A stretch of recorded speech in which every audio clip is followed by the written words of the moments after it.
Le RDPC a justement ses millions de détracteurs, mais malheureusement, il est debout. Et la démocratie également. Il y a des principes fondamentaux de la démocratie.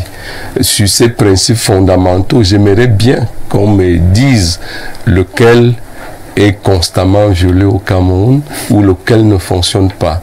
Je pense que la démocratie, ils sont là, ils s'expriment librement, ils sont des présidents ou des représentants des partis, des élus même, car on a un élu à un très haut niveau d'un parti d'opposition sur ce plateau.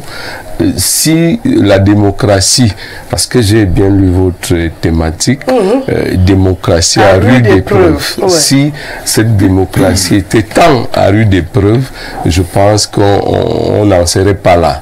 Nous avons des élus en face, nous avons des partis d'opposition qui mènent librement leurs activités.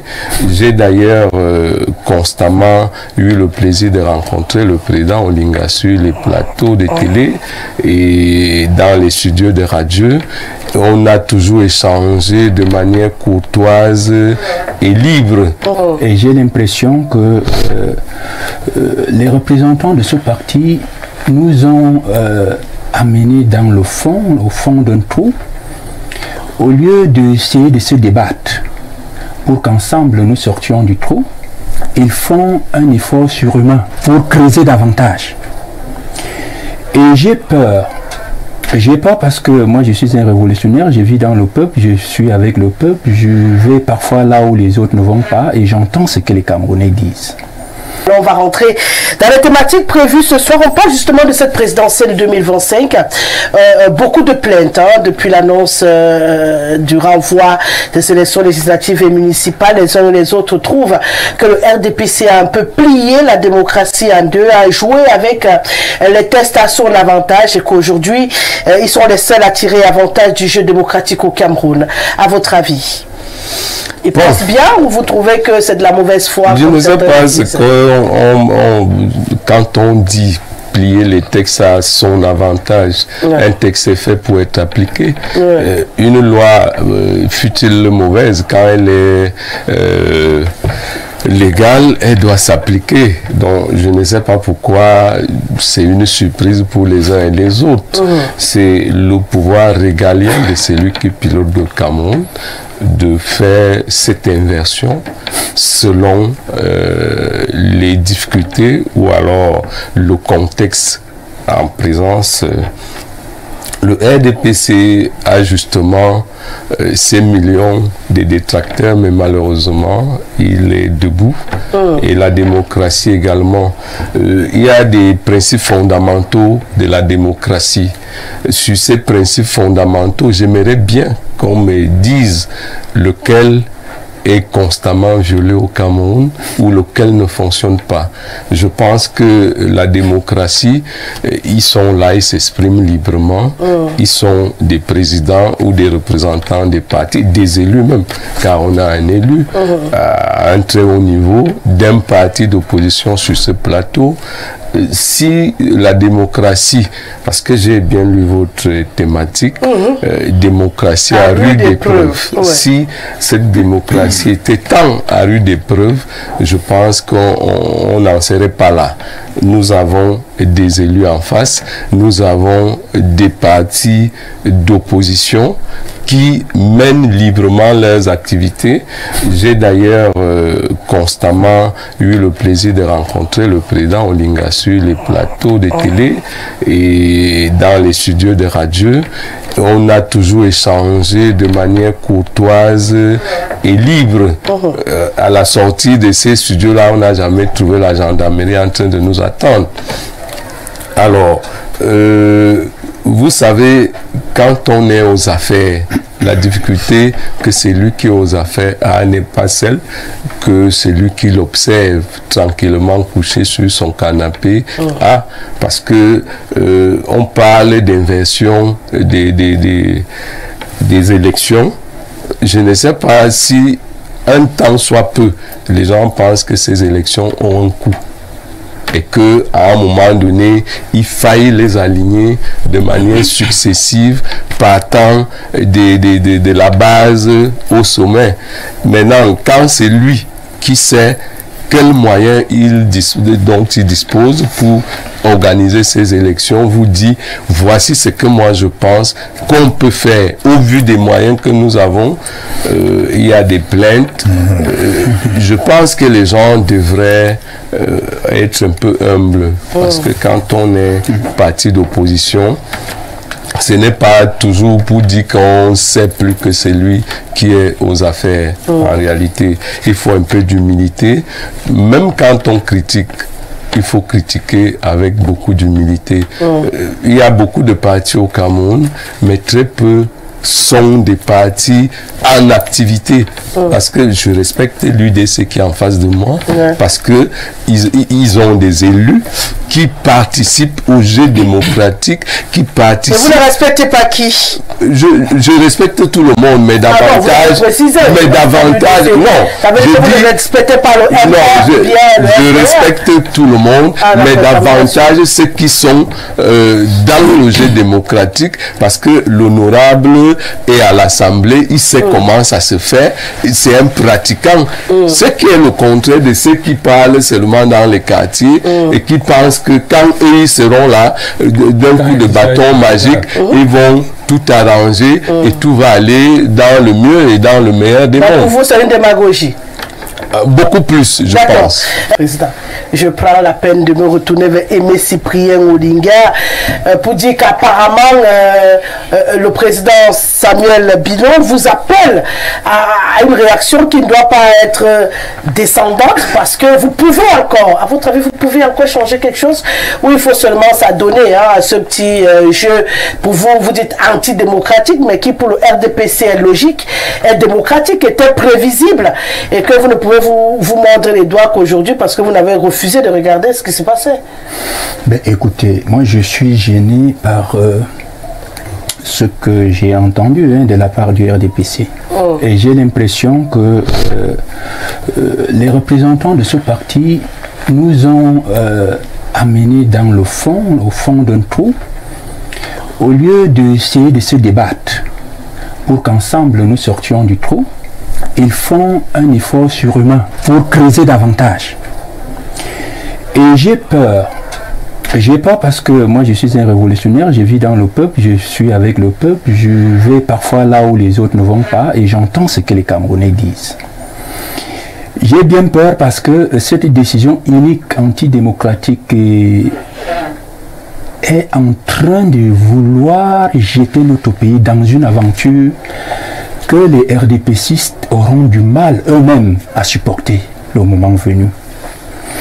Je pense à la suite de l'honorable que cette décision prise par le président de la République était tout simplement une décision pour servir les intérêts politiques de son pouvoir à lui et de son parti. C'est une décision qui participe justement à envenimer une situation qui de plus en plus était déjà délétère. Comment on peut comprendre que on vienne en 2024, notamment en juin, commencer à dire qu'il n'est pas possible d'organiser des élections en février 2025 parce qu'il n'y a pas d'argent, mais qu'on pourra les organiser comme l'honorable dit 6 mois après la présidentielle. 4 mois. Est-ce que vous pensez que c'est logique? Alors, le calcul, il est simple. Le président a fait avec ses amis 3 calculs. Le premier, c'était d'écarter un certain nombre d'acteurs de premier plan de la compétition électorale présidentielle de 2025. Ça, c'est son premier calcul. On élimine ceux qui ont réclamé un certain nombre d'améliorations du système politique et du système électoral et qui ont décidé, à l'instar du MRC, du professeur Maurice Kamto, du FDR du président Aimé Cyprien Olinga, du CPP de Mme Kawala également, et du PAP, je crois, de M. Polaya Abiné. Parce que nous étions dans une coalition qui a dit qu'il y avait un certain nombre de choses à faire. et que c'était un geste fort qu'il fallait marquer en 2020 lors des municipales. Ce monsieur estime qu'aujourd'hui, et nous l'avons fait en regardant bien nos lois et la Constitution. Nous étions conscients. C'était pas un peu naïf de votre part aussi? Il n'y a pas de naïveté, madame, lorsque la Constitution dit que le mandat présidentiel, et je crois le président Bilon vient de le dire, c'est la Constitution du Cameroun qui dit que le mandat des élus à l'Assemblée nationale est de 5 ans. Notre Constitution n'a jamais dit que le mandat à l'Assemblée nationale est de 6 ans. Oh. La Constitution est claire là-dessus. Ouais. Alors, mais lorsque vous avez déjà reporté une fois, 2 fois, 3 fois, je suppose qu'une personne bien avertie, madame, on fait la stratégie aussi. Nous faisons la stratégie. Hein. Et je vous assure, c'est pour ça que je vous dis, le combat il n'est pas perdu. Et bien de choses vont se passer avant 2025, moi je vous le dis. Et j'étais en train de dire donc que nous étions conscients que c'était un geste politique que nous posions. Mais nous savions pertinemment qu'en 2025, il y aura 3 élections. Tout au moins. C'est-à-dire les législatives et les municipales en février et la présidentielle 8 mois plus tard, en octobre. Nous savions ce que nous faisions. Maintenant, le pouvoir qui pense qu'il faut toujours tordre la Constitution, parce qu'il est inconcevable, madame, que depuis 3 mandatures, comme vous dites, que ce qui est marqué en termes d'exception, parce que la prorogation dans la Constitution de notre pays est une exception, ce n'est pas la règle. La règle, c'est que les élections soient organisées tous les 5 ans pour élire les conseillers municipaux et les députés. C'est ça qui est la règle constitutionnelle. Mais le report est une exception, c'est-à-dire quelque chose qu'on doit faire à titre exceptionnel. D'où vient-il que pendant 3 mandatures, l'exception soit érigée en règle? Et qu'est-ce qui vous faisait croire que ça allait changer? Madame, ce n'est pas une affaire de croire que ça va changer. C'est une affaire, comme on dit, parce que dans un pays démocratique, nous mettons le peuple camerounais devant ses responsabilités. Et nous mettons le gouvernement de ce pays et le régime devant ses responsabilités en prenant à témoin la communauté internationale. Parce que ce que nous disons est analysé, hein, on ne se limite pas au Cameroun. Le Cameroun n'est pas un pays qui fonctionne en vase clos.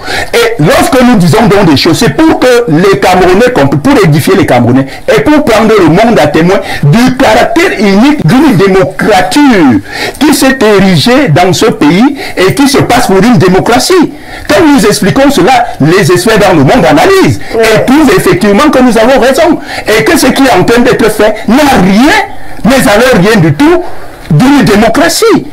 Alors, le président Biya utilise l'exception pendant 3 mandatures en rabâchant ce qui est la règle à l'exception, parce que ce qui est la règle, c'est que les élections s'organisent tous les 5 ans, mais c'est ça qui est devenu l'exception, parce que depuis 20 ans, on n'a plus organisé des élections à date, donc la règle est devenue l'exception, et l'exception la règle, c'est du banditisme politique. Et quand on fait ce genre de calcul unique, qu'est-ce qu'on fait en réalité?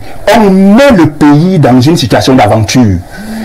À ce moment-là, à ce moment bien précis, c'est que toute forme de prise de pouvoir dans des circonstances aussi floues devient tout à fait légitime, même si elle n'est pas légale. Et c'est de là qu'on est en train de nous amener. Et deuxième chose, en même temps que M. Biya voulait écarter les oligarques présidentiels et les Camto, il savait pertinemment, comme l'honorable le dit, qu'en organisant les élections législatives en février, la majorité à l'Assemblée nationale, au regard du contexte des contestations, de la mobilisation de notre jeunesse aujourd'hui, qui disait et qui nous dit que les choses doivent changer, il savait que s'il organise les élections en février, l'opposition, les partis politiques de l'opposition devaient avoir la majorité à l'Assemblée nationale. Et le calcul, c'était quoi? Si les partis politiques ont la majorité à l'Assemblée nationale en février, on n'allait même plus lui demander de changer un quelconque code électoral. Le code, les partis politiques de l'opposition devaient s'associer pour modifier par une proposition de loi, n'est-ce pas, le code électoral. Et c'est pour cette raison qu'il a renvoyé. Parce qu'ils savaient que si ces gens-là, ils arrivent à l'Assemblée, ils vont changer la loi qui lui donne la capacité de truquer les élections, de faire comme il a l'habitude de faire. Troisième chose, s'agissant des élections municipales, le président de la République sait, et c'est stratège avec, que si l'élection municipale avait été organisée en février, comme disait également l'honorable, beaucoup de communes allaient basculer dans l'opposition, première chose. Deuxième chose, à l'intérieur même du RDPC, il devait y avoir une implosion. Moi, je connais des circonscriptions où les membres du RDPC eux-mêmes s'étripent. C'est-à-dire que les maires qui sont là sont contestés par les responsables à la base du RDPC qui leur promettaient une raclée. Et M. Biya savait qu'en organisant ces élections en février, non seulement il y a, ils ont dans leur histoire, dans leur parti là, ce qu'ils appellent quoi, les investitures. Ils savaient qu'avec la politique des investitures, beaucoup qui sont venus également nous voir, beaucoup de sympathisants et même des militants du RTPC disaient que si ces gens reviennent avec les investitures, pas des gens qui ne sont pas populaires, nous irons massivement dans les partis politiques de l'opposition nous faire investir pour les battre. Et M. Biya savait donc qu'en organisant cela, son parti allait davantage se déchirer, s'effriter, au point où en octobre, il ne pouvait pas avoir la possibilité de colmater les brèches avant octobre et il devait échouer. Que ce soit lui qui soit candidat, que ce soit un candidat du RDPC. Tout calcul fait, il a donc dit, il a décidé de faire comme il a fait. Mais c'est des gestes qui ne participent pas à construire une démocratie sérieuse, une démocratie modèle. Et c'est des gestes, justement, comme je viens de le dire, qui sont en train de nous orienter vers une aventure. Une aventure qui peut faire que certaines forces organisées, à un moment donné, décident, comme on l'a vu ailleurs, que mais il faut que cela s'arrête. On remet d'abord la balle au centre et puis on repart. À la suite.